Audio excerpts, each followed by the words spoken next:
Gotta remember, look at the camera. It's there.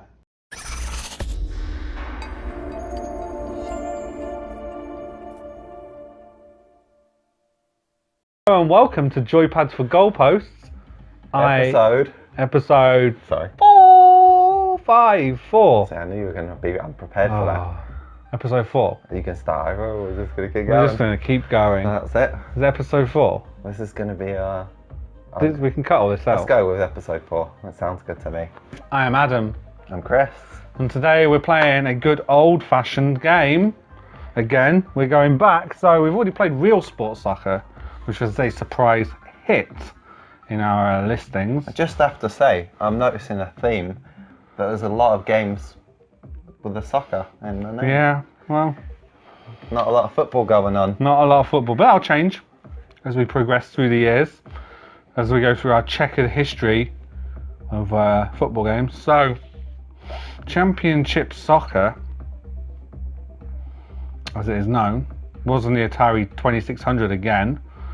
It came out originally, this doesn't actually say, hang on, cut that. Moby Games will know, here we go. Okay, Championship Soccer on the Atari 2600 came out in the year 1980. In this soccer game, each team has one forward, 2 backs and a goalie. That makes sense. The forward and backs always run in formation, and you only control the goalie when he has the ball, otherwise he is computer controlled. The game is played in 2 halves with the object to score as many goals as possible. The time allowed varies by game to game, depending on how you set it. So that's some facts about it. I just want to switch over. I don't want us to start playing without looking at the manual, because there's some good pages in here. So this guy, I don't know who he thinks he is, but He almost looks like he's dabbing. he does look a bit. This is where the modern dab was invented in 1980. So yeah, this has got, you can meet the team. It's got instructions and strategies and drills and practice. So here's the team. It's kind of something that we miss from modern games. So you don't get these anymore. Yep. And I like the illustrations. I love these illustrations. So, okay, soccer fans, the Atari Championship Soccer team challenges you to a game. So this is Crash Morgan, the galloping goalkeeper, is the fastest man on the team. Crash got his nickname because he's forever slamming into goalposts. Pretty good. Fortunately, the goalposts are never damaged, but sometimes you can score a goal on him before his ears stop ringing. Nick Danger is a frantic forward, is mean and nasty, and loves to blast the ball in your goal. Eat leather, chump. Don't let his bad manners bother you. Look at the size of There's it. pages of this stuff. It's just them. So there's Lumpy Duran and Alexa Putsnowski, or Putsy for short, as he's right about. He's a real ladies' man. He's got a big nose on him. And that's it. So without further ado, we're going to jump into Championship Soccer. I'm going to say, I know we went into Realsports Soccer not expecting much. I'm not expecting anything from I'm this. expecting a win for Team Chris though, because it's been a while. Okay, let's go. Well, what can I say? Wow. So like it said, the team always moves in formation. And you are just basically a blob with a stick that sticks out of you, which I'm assuming is the leg, because you'd hope it wouldn't be anything else.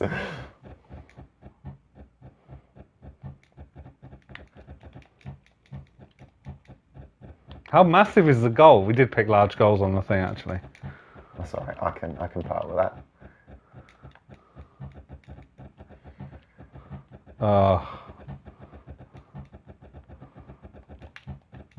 Oh, brilliant. How comes when I'm kicking it forward? How do you... I can't even get the angles right to pass it to between my team. Oh, there we go. No, because they're always moving. It's pure luck. I feel like it's just, you kind of hit the button to get rid of it, and it just goes in... Wherever. Maybe it'll go at a diagonal. Oh, actually, no, I did angle that. Sometimes it kicks forward too on its own, I noticed. Yeah. Because I had no intentions of kicking the ball forward then, but whatever. Goalkeepers Seem pretty responsive. Oh, it bounces off the wall. So this is indoor football. Because the ball just went out There's a little bit of rubber banding too. You notice that? Like sometimes wow, I'm sticking my leg out trying to get the ball, not really doing much, and I guess tackles are not really a thing. He just sort of hits you and then you might get it. Look, it's like I'm punching you. Nothing's happening. That ball went behind the line. Come on.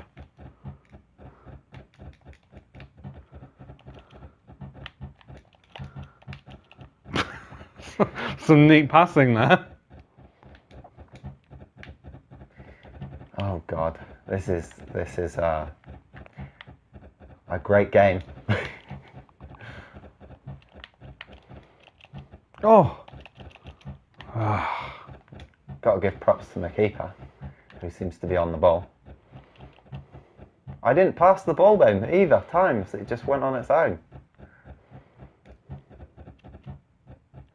I started off well, and now I can't seem to do anything. It's all blue. In this battle of blue versus red. How is that not in? You were behind. Oh, this is some sort of bullshit. There's no goal line technology in this game. There's no goal, I don't think. Well. Okay, it's half time. Oh, there's an actual half time in this Before we do half time, it's trivia time. Oh God. Shit, I just dropped them. Okay, Chris, so your first question. Here we go. Your first question, or your question, is which team won the Premier League in 2012-2013? Was it Manchester United, Manchester City, Chelsea, or Arsenal? Yeah, again, I have no idea, so it's a shot in the dark. I'm going to go Manchester City. That was Manchester United. That was close. Do I get half a point? Nope. I see how Close. I see how it is. Well, I got the Manchester part right. Doesn't count. Okay, so the question is, which Liverpool midfielder made his debut in 1960 and scored 68 goals in 857 appearances? I want the choices. I haven't got a clue. Here comes the choices: Chris Lawler, Gordon Millen, Peter Thompson, or Ian Callaghan. I'm going to go for the only one I've heard of is Ian Callaghan. You got it in the bag again. 3 for 3. Killing it. Killing it in the trivia stakes. Okay. Now, as much as I'd love to be answering trivia all day, we got to get back to Championship Soccer. Thrilling game. Let's go. With many goals. Oh, we changed sides at last summer at least. I thought we might stay going the same way. Okay, so I guess when they kick the ball forward like that, it's just kind of like dribbling, right?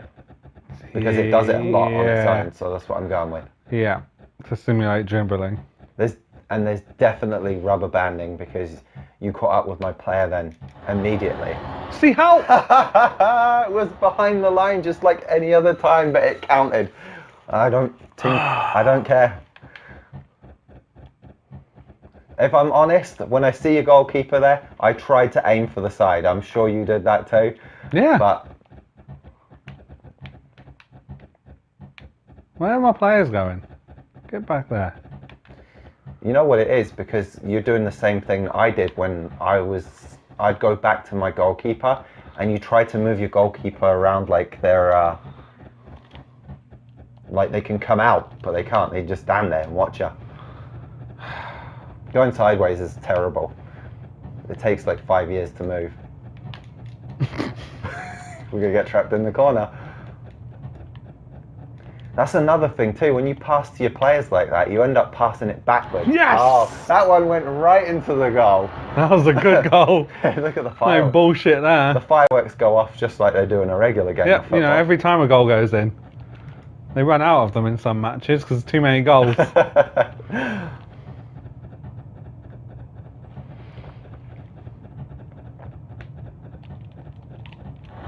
Oh, come on.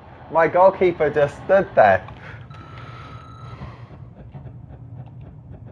It was the old one too, as they say. Yeah. Quick fire double. That's what they always used to say in Football Manager.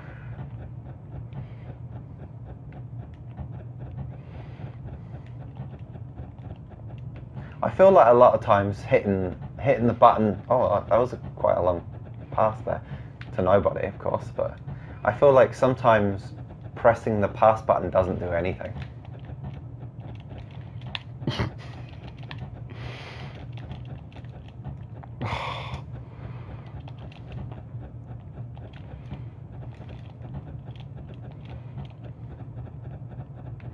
That was an intentional pass back to my goalkeeper.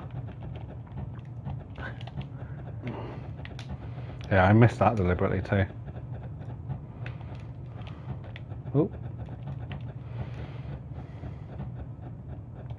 I find that problem a lot. If you pass back, you end up you end taking up all it back behind it, kind of. Yeah. You end up taking it back towards your own goal.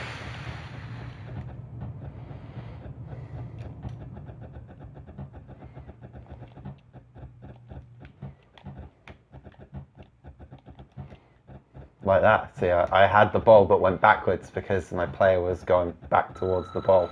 And that's it. Oh, It finishes 2-1 to me. I lost to Hashtag Team Team Ducker.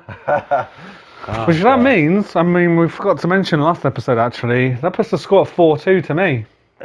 Already a commanding lead.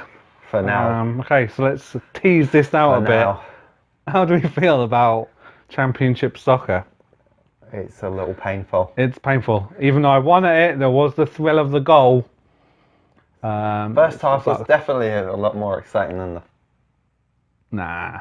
second. I got that the wrong way around. Second half was way more exciting than the first. Yeah. More goals. A quick comeback from me. So, I don't know what to say about it really. There's not a lot you can say about it. Really. Yeah. So let's talk about opening. So we have to have the same logic we had with Realsports Soccer here. Yep. Or and how it works. It throws you right in there. It has a little introduction again through the manuals. It's not quite as compelling as Realsports had that whole story about how it's the last game of the season and you're trying desperately to win. So this doesn't have that. Yeah. It's just, it does have the menus. you're right into it. So the menus are kind of okay, I guess. Again, you can't fault them. They do what they do. Change the colours and stuff. You can change the parameters of the games. Still not fantastic. Atmosphere. The only point it gets for atmosphere is the goals. Yeah. There's crowd noise too, no? No, I think. No. No, when the goal goes in, yeah. Oh yeah, with the fireworks. But other than that, it's just a dull thud of the players with the ball. And the. So yeah, not great. Graphics, I don't think it looks as good as Realsports Soccer did. No. Like there's no animation to speak of. You've just got a little stick that pokes out that you assume is a leg. And it has the same graphical limitations of the numbers of sprites on screen. It does have one more sprite on screen, I guess, because it has a goalkeeper. Yeah. Realsports Soccer didn't. The pitch doesn't even look good. It's got grass. It's got grass, but it doesn't have any markings. Realsports Soccer at least had the markings for it. It might be out of perspective and not the right size, but this doesn't even have that. Like the goal looks more like a touchdown. You know, there's not much going on with the graphics when you have to say it's got grass. Yeah. And then finally controls, and like overall, I think it was pretty abysmal. Like you're not really doing anything apart from moving them around the pitch. The fact that they stay in that triangle makes it hard to pass because you seem to only pass in actual straight lines. You can sort of aim where it's gonna go, kinda, but not really. It's not fun. If you're moving backwards, they're just gonna kick it back towards your own goal, which is not what you want. No. Especially because there's no one to pass it to back there. Oh, look. Change settings. Whoops. So yeah, not a fan. Don't think it's good. We're going to rate this, and I don't think it's going to go very well for Championship Soccer. So we'll be right back once we've done some ratings. Okay, so we've ranked that game. Again, mathematically infallible. Is going where it goes because our maths is solid as fuck. And science. There was some science involved. Yeah. Did some put on white coats, you know. We've been here for hours making sure, double checking all the sums. Before we rank it, we just want to look at something. During our scientific mathematical research, we discovered this bullshit. This is the game matrix. I guess this is how you decide what gameplay mode you want to play. Which is just... So the numbers represent the game mode number. The speed is what speed your team is going to run at. Computer difficulty is pretty simple, like easy, medium, and whatever D means, difficult. Oh no, moderately difficult and difficult. And then the NSG means no penalty, sidelines, and goals. Rebound the ball. Penalty if a ball goes over the sidelines. Penalty if the ball goes over the sidelines or goal lines. Like, that doesn't even make sense. They're not even the rules of football. It's all a bit too much. So we kind of had to rank it down in part because of this. It does get a little props though for having something different, because other games at the time didn't have any other kind of game modes, but it's all a bit too much and unnecessary, really. Yeah, and I wasn't a fan. I definitely didn't agree with having to consult a paper manual to figure out what the hell is going on.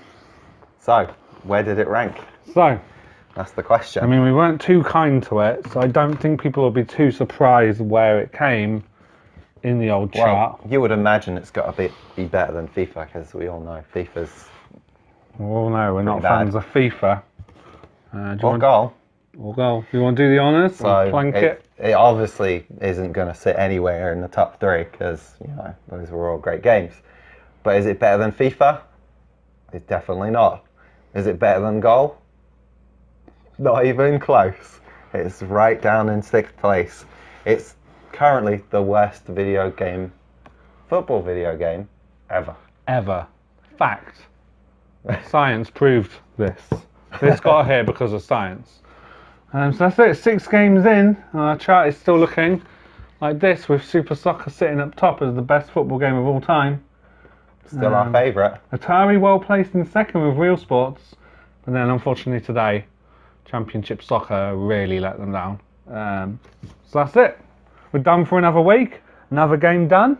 Subscribe, like, and comment.